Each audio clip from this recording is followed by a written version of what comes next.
I have a question for you. Are you weary in motherhood? If so, I'd like to invite you to join me into today's episode of Influencing Your Kids because I'm going to be talking to you, moms.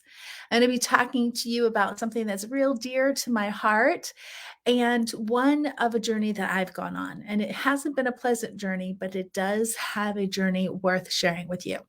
I'm Dolly Freeman. I'm the host of Influencing Your Kids show. And today I hope you will join me in conversations at the end of what it is I'm about to share with you. So if you're weary in motherhood, I want you to know it's a job worth the reward.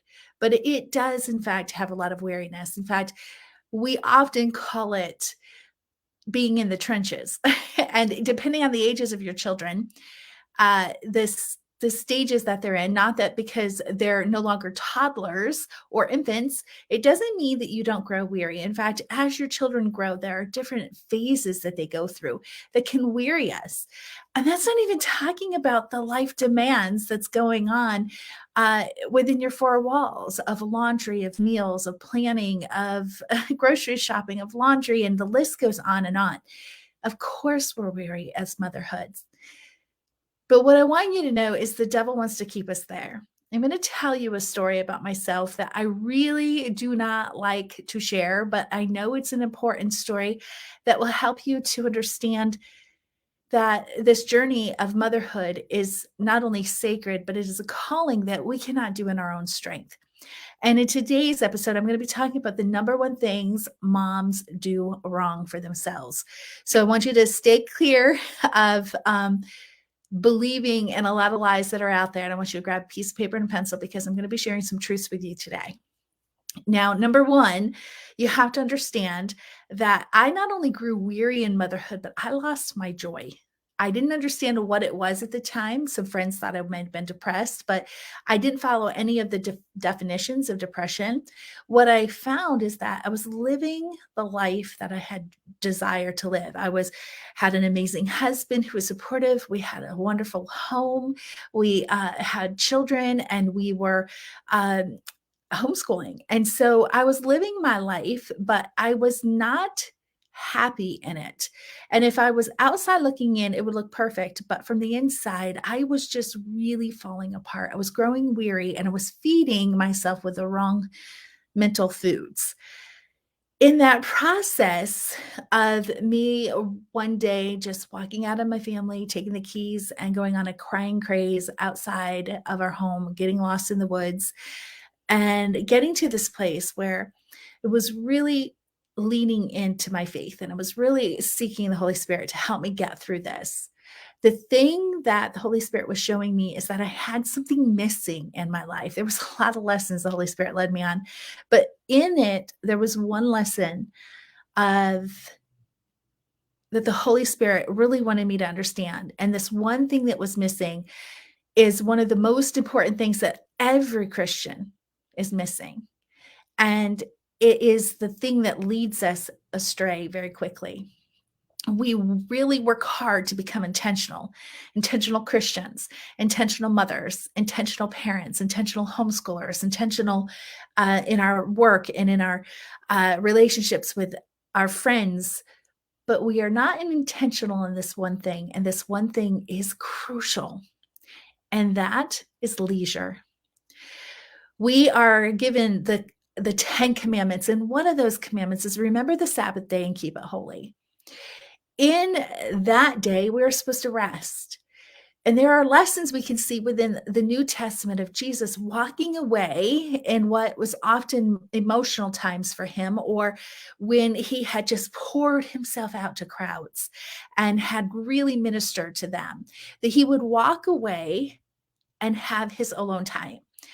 Leisure. And a lot of times we associate leisure with play and pleasure and being able to think, oh, well, if I binge watch a favorite show, like right now, I'm enjoying Heartland. If I binge watch, that's leisure. That's enough. That's me resting. That's me, just breathing a little bit and being myself. Or maybe I go get a pedicure, or maybe I go out to lunch with a friend. And we associate these things as leisure because we're kind of taking a break from our everyday. And I want you to realize that that is not leisure. Leisure is something I want you to recognize that when you come back from leisure, you need to come back in a way where you are not just rested, but you're refreshed. You're not just feeling like, I poured a little bit into me.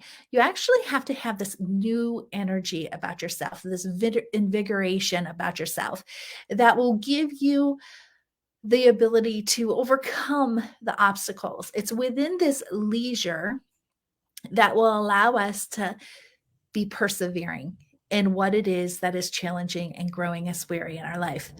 I don't know if this is helping you, but I want you to start looking at your time, your alone time, as is what I'm doing refreshing me, literally giving me this new energy, this new focus on life, this I can do it attitude? Or are we walking away from time alone or time for ourselves in a way that is giving us just this breathing space, which is important? But breathing space has its purpose. And we see that purpose in Jesus and how he walked away and he came back with new energy. He came back refreshed. He came back to this place of being able to serve and persevere through the struggles of his life, of being a servant, of giving so much and not living his life for himself, living it intentionally on purpose. But it was within these times of being refreshed, these leisure moments, that he was actually able to grow his ministry, to walk in his purpose, and to have the energy necessary to persevere through the difficult times. Now, the devil does not want you to know this very thing. So I want you to listen close to what I'm about to say, and clearly understand what it is that I am saying. The devil doesn't want you to know that leisure time should form the habit of selflessness, not selfishness. So when you are taking these leisure times, these breaks away from the demands of life for the purpose of being refreshed, getting new energy, being able to come back revigorated for the demands of life, to be able to persevere through the challenges, if they're selfish, you're going to come back and you're going to long for that time for selfish reasons. You're not going to long for those leisure times to say, I need to be filled up. I need time to be restored. I need time to be strengthened. I need time to just fill up my cup and come back stronger, better, at my best. And when we look at those things and we see how oftentimes going and getting a pedicure, it's selfish, we come back and we're like, I cannot wait to just go because I just need to be left alone. When we have those shifts in our mindsets and we strive for leisure, we strive for this time alone, we'll know inside us is if it's selfish or if it's selfless. And we'll know by the energy in which we bring back into it. If we come back unchanged, if we come back longing for that next thing because of the selfish motivations or desires inside of us, if we come back without a change in attitude, a change in perspective, a change in what it is that we want to accomplish for his kingdom within our family, then we are taking our leisure time the wrong way. And it's why we are still being weary, even though we may run to the grocery store by ourselves, or we go and have lunch with friends, or we go and have a weekend to ourselves. If we are not coming back with excitement of the purpose that we're being called to, or the jobs that we have, although let's be honest, it's really hard to be excited about laundry. And I know because I've done about 8 or 10 loads since we've been in this Airbnb. I understand. But there is still this selfless knowing that I'm helping my family. And that gives me a little bit of the purpose of being able to persevere. So if your alone time is not giving you that ability to persevere through the hard things, you're using your leisure time the wrong way. So if we look at the examples of Jesus, we know that when Jesus came back, he always had more energy, more vigor, more attention to serve, and more ability to persevere. And that's what I want you to start looking at as you're focusing in on your purpose, when you're focusing in on this thing called motherhood. Now, if you are part of Wholesome Influencers coaching program, I am so excited to tell you that I have designed a perfect way for you as my client to get away and let me show you how to use leisure time to actually refresh yourself, how to go back with new energy, how to be reinvigorated, how to tap in to this time in order to strengthen your ability to persevere, and more importantly, to go back home the best version of yourself. I have been taking retreats for myself for quite a many years now. I think it's been 4 or 5. Actually, if I think about it, my husband gave it to me our very first year of homeschooling back in 1999 when I went to homeschool convention. He gave me that time away. And I did that for quite a year. So this has been something I've been doing for quite a many years.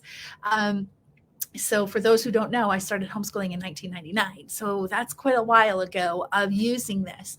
But I began to realize that going to the grocery store alone, I can still be refreshed if I'm worshiping during that time, if I'm being quiet. Oh my goodness, being quiet and praying during that time versus just like, whew, I don't have my kids with me. I can actually concentrate. So there's this mind shift we have to go through. And I want to teach you how to do this. If you're a client of mine, doors are still open for wholesomeinfluencers.com. But if you're not in my hosting or in my coaching program and you're not available to go to this retreat with us in October, if you are, you got your emails, make sure, because the slots are limited. There's only 14 and they're already selling. So grab your spot. But if you're not part of my coaching program yet and you just cannot make it happen, I want you to be part of the Intentional Christian Parents Facebook group. So search that, or if you're watching live and you know what that group is, if you could post that link for me, that would be really wonderful. Come into that group. I'm praying through some things of how I can help Christian moms understand leisure. Because here's the truth. If we can approach leisure differently than the world does, the world is doing it for selfish reasons. The world is not coming back with new energy, with new vigor to be able to persevere through the challenges of motherhood. They're not doing that. It's all about selfish. If we can learn how to do this selfless leisure for the purpose of his kingdom, this weariness in motherhood is going to begin to disappear. It will not completely disappear because Jesus himself even had it. This is why he removed himself. We have to be filled up after we pour out what we have. There becomes a point in which we are empty. That's where leisure comes in. We can do that in our evenings. We can do that on our weekends, but we have to be intentional at certain points of the year when we know that we give more than we have and we're coming to this empty point. We have to fill ourselves up. So come on into Intentional Christian Parents and let me guide and direct you in how to actually develop this mindset of leisure that gives you this selfless love that will not only refresh you, but help you refresh others in the process. So I'm excited about that. All right, let me get into the comments. Hi, Elizabeth. I'm so happy you're here. And thank you. I see that you shared that link. Thank you so much for that. There is a fine line between refresh leisure and selfish leisure. And I know the experience of both of them. And I remember there were times that I would go away and I would come back. I was like, why do I still feel tired? It's because I didn't use that time away the right way in order to fill myself back up, in order to give back. And it's so important that we as Christian moms learn how to do that. And I'm so excited because I know you're one of them who is going to be coming to the retreat with me. So I'm so excited for October 12th through the 15th in Virginia Beach. Real excited about that. Cannot wait to find out who the other ladies are that will be coming. There's another registration, so I know that there's more than you coming. We're just waiting to find out who else is going to make this a priority of learning how to live a leisure life with intentions that actually will come back and be refreshed the way Jesus showed us refreshment in the Bible, as well as coming back as our best version of ourselves. I can't wait for the retreat either. If you only knew, I just cannot wait to experience it with everyone. Okay, I'm going to close this week, but I can't wait to see you next week, same time, 2 p.m. Eastern Time on Facebook and on YouTube. And until then, I want you to realize that influences matter. They matter because eternity is only one influence away. So do your best diligence in caring for not only your own influences, but that of your family. I'll see you next time. Until then, bye for now.